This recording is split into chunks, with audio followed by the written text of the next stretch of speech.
लगातार प्रदूषण बढ़ गया है और AQI 400 के पार है। बिहार की ही बात करें तो और सबसे प्रदूषित शहर पटना हो गया है, तो लोगों की परेशानियां भी काफ़ी बढ़ गई है। तो इसमें कैसे अपना ख्याल?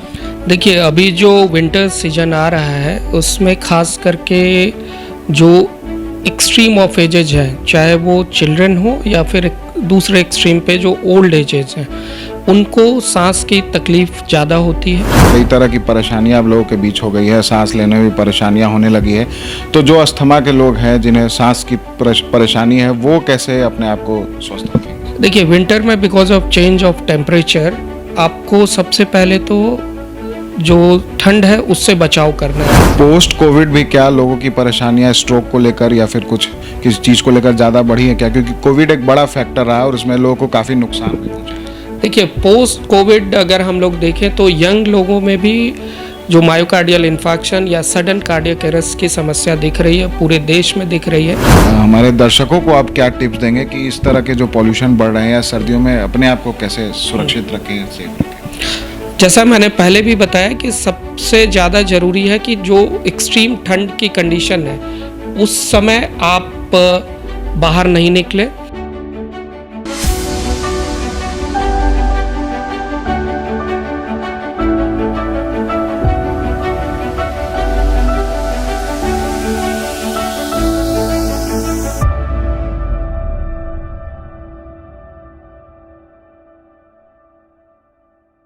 नमस्कार, मेरा नाम है विशाल भारद्वाज और आप देख रहे हैं NBC 24 न्यूज़। आज हम आप तमाम दर्शकों के सामने लेकर आए हैं अपनी खास पेशकश फिट है तो हिट है।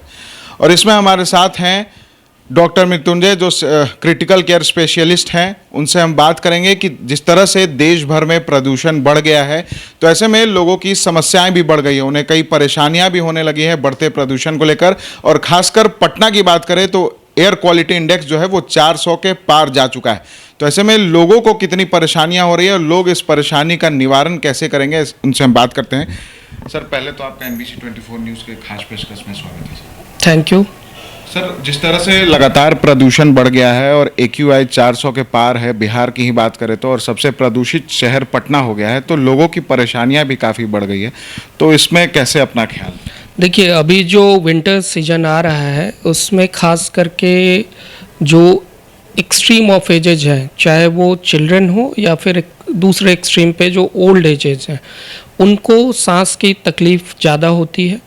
जैसा आपने बताया कि प्रदूषण की समस्या पूरे देश में है, पटना में भी है, तो उससे बचने के लिए हम लोगों को अगर कोई मॉर्निंग वॉक कर रहे हैं तो मास्क का भी इस्तेमाल कर सकते हैं। अगर घर के अंदर हैं तो जो एयर प्यूरिफाइंग प्लांट्स हैं उसका इस्तेमाल कर सकते हैं। अब मार्केट में भी कमर्शियली एयर प्यूरीफायर्स अवेलेबल हैं, तो अगर आप ऐसे एरियाज़ में रहते हैं जहाँ पे बहुत ज़्यादा वायु प्रदूषण है तो आप एयर प्यूरीफायर्स का भी यूज़ कर सकते हैं। और इन जनरल अगर आप बाहर निकल रहे हैं तो मास्क का इस्तेमाल कर सकते हैं। सर, कुछ एयर प्यूरिफाइंग प्लांट्स कौन कौन से हैं सर, जिसका इस्तेमाल घर के अंदर भी उन्हें लगा कर एयर प्यूरिफाई किया जा सकता? देखिए, जनरली जो ग्रीन क्रीपी प्लांट्स होते हैं, जो मनी प्लांट्स के होते हैं, स्नेक प्लांट्स होते हैं, तो इस तरह के जितने भी प्लांट्स हैं वो एयर प्यूरिफाई करते हैं। सर, सर्दी का मौसम भी आ गया है और कई तरह की परेशानियां अब लोगों के बीच हो गई है, सांस लेने में भी परेशानियां होने लगी है। तो जो अस्थमा के लोग हैं, जिन्हें सांस की परेशानी है, वो कैसे अपने आप को स्वस्थ रखेंगे? देखिए, विंटर में because of change of temperature आपको सबसे पहले तो जो ठंड है उससे बचाव करना है, जिसके लिए आप जो ठंड का ज़्यादा समय है, चाहे वो मॉर्निंग हो या इवनिंग हो, उसमें आप बाहर नहीं निकलें जिनको इस तरह की दिक्कत है। और दूसरा है कि आप अपने आप को पूरी तरह कवर करें, चाहे वोलन क्लोथ्स हो या पूरी तरह कवर करने के बाद ही आप बाहर निकलें। ठंड में जैसा मैंने बताया कि दो तरह की बीमारियां एक्सट्रीम एजेज में हो सकती हैं।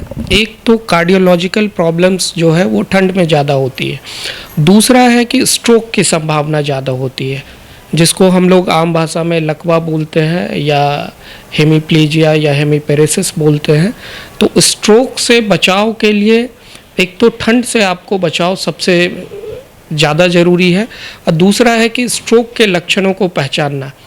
तो स्ट्रोक के लक्षण में जैसे कि अगर आप मिडिल एज या उससे ज़्यादा एज है या एल्डरली एज ग्रुप में है, तो आपको स्ट्रोक के लक्षण को पहचानने के लिए सबसे पहले उसमें जो एक उसका निमोनिक है दैट इज़ बी फास्ट। तो वो इसलिए निमोनिक बनाया गया कि आप लकवा या हेमीप्लीजिया हेमीपेरेसिस के सिम्टम्स को आसानी से पहचान सके। उसमें सबसे पहला है कि बैलेंसिंग, कि अगर आप चल रहे हैं तो आपको डिजीनेस की फील होगी, आपको लगेगा कि आप लड़खड़ा रहे हैं। दूसरा है कि आई साइट में अगर आपको अचानक कोई कमी लग रही है, धुंधलापन दिख रहा है। फेस में अगर किसी भी एक तरफ फेस में ड्रूपिंग, अगर फेस एक तरफ झुका हुआ लग रहा है। और स्पीच, आर्म में वीकनेस आएगा और स्पीच में दिक्कत होगी, तो इसी को हम लोग वी फास्ट कहते हैं। और लास्ट जो टी है that is for time. Time is very important in hemiplegia hemiparesis stroke में, बहुत इंपॉर्टेंट है। तो जैसे ही आपको ये लक्षण दिखे, ये सिम्टम्स दिखे बी फास्ट के, जिसमें कि बैलेंसिंग, आई साइट, फेस, आर्म में वीकनेस हो और स्पीच में स्लरिंग हो, अगर आपको बोलने में आवाज़ लड़खड़ा रही हो, तो दैट इज़ द टाइम कि without waiting you should immediately call for the help. आप किसी भी जो हेल्थ केयर फैसिलिटीज़ हैं उनको कॉल करें, एम्बुलेंस का इंतज़ाम करें और तुरंत ही आप हॉस्पिटल जाएं। तो आपको जो भी स्ट्रोक के सिम्टम्स हैं लॉन्ग टर्म में वो काफ़ी कम हो सकते हैं। जनरली ऐसा होता है कि इस तरह के सिम्टम्स आने पे लोग 1 या 2 दिन या 2 घंटे या 6 घंटे इंतज़ार करते हैं कि ये ठीक हो जाएगा। और मैं इसलिए इस पे जोर दे रहा हूँ टाइम पे, क्योंकि अभी विंटर में ये काफ़ी कॉमन प्रॉब्लम्स हम लोगों को देखने में मिलती है। तो एक तो ये स्ट्रोक हुआ जिससे हमें बचना है विंटर में। पोस्ट कोविड भी क्या लोगों की परेशानियां स्ट्रोक को लेकर या फिर कुछ किसी चीज़ को लेकर ज़्यादा बढ़ी है क्या? क्योंकि कोविड एक बड़ा फैक्टर रहा है और इसमें लोगों को काफ़ी नुकसान भी पहुंचा है। देखिए, पोस्ट कोविड अगर हम लोग देखें तो यंग लोगों में भी जो मायोकार्डियल इन्फार्क्शन या सडन कार्डियक अरेस्ट की समस्या दिख रही है, पूरे देश में दिख रही है। इसको लेके ICMR ने एक स्टडी भी की है, जो क्या ये कोविड की वजह से है या कुछ लोगों में ये भ्रांति थी कि शायद यह जो वैक्सीन्स लगे हैं उसकी वजह से है। लेकिन जो ICMR की स्टडी है उसमें ये क्लियर हो गया है कि वैक्सीन से इसका कोई लेना देना नहीं है। हाँ, पोस्ट कोविड या लॉन्ग कोविड सिम्टम्स जो हैं वो काफ़ी लोगों में अभी भी है और ये ऑनगोइंग प्रोसेस है, तो उस पर हम लोग we can not comment definitely कि ये किस वजह से हो रहा है।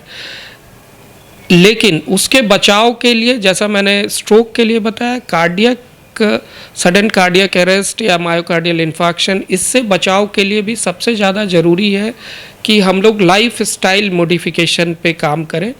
चाहे वो आपका stress is one of the leading cause for sudden cardiac arrest या मायोकार्डियल इन्फार्क्शन, तो स्ट्रोक के साथ साथ जो कार्डियक अरेस्ट हो रहा है उसमें stress is one of the leading cause. तो स्ट्रेस को रोकने के लिए हम लोग अपने लाइफ स्टाइल मॉडिफिकेशंस करें। लंबे आवर्स जो काम के हैं उनको भी हम कम कर सकते हैं। अगर जो फिजिकल एक्सरसाइज है, moderate physical exercise is mandatory for everyone unless आपको कोई सीरियस मेडिकल कंडीशन नहीं है।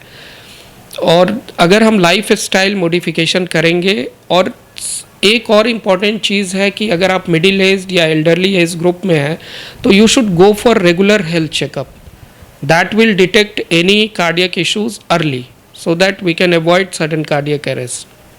सर, एक आखिरी सवाल है कि हमारे दर्शकों को आप क्या टिप्स देंगे कि इस तरह के जो पॉल्यूशन बढ़ रहे हैं या सर्दियों में अपने आप को कैसे सुरक्षित रखें, सेफ रखें? जैसा मैंने पहले भी बताया कि सबसे ज़्यादा ज़रूरी है कि जो एक्सट्रीम ठंड की कंडीशन है उस समय आप बाहर नहीं निकले। दूसरा, अपने बॉडी को कवर रखें, वुलन क्लोथ्स पहने। और एक जो बड़ी प्रॉब्लम होती है वो हाइड्रेशन की है। अगर हम लोग देखते हैं कि गर्मी में हम लोग हाइड्रेशन या ज़्यादा पानी पीने की बात करते हैं, सेम प्रॉब्लम विंटर सीजन में होती है कि हमें प्यास कम लगती है तो हम कम पानी पीते हैं, तो that also leads to dehydration.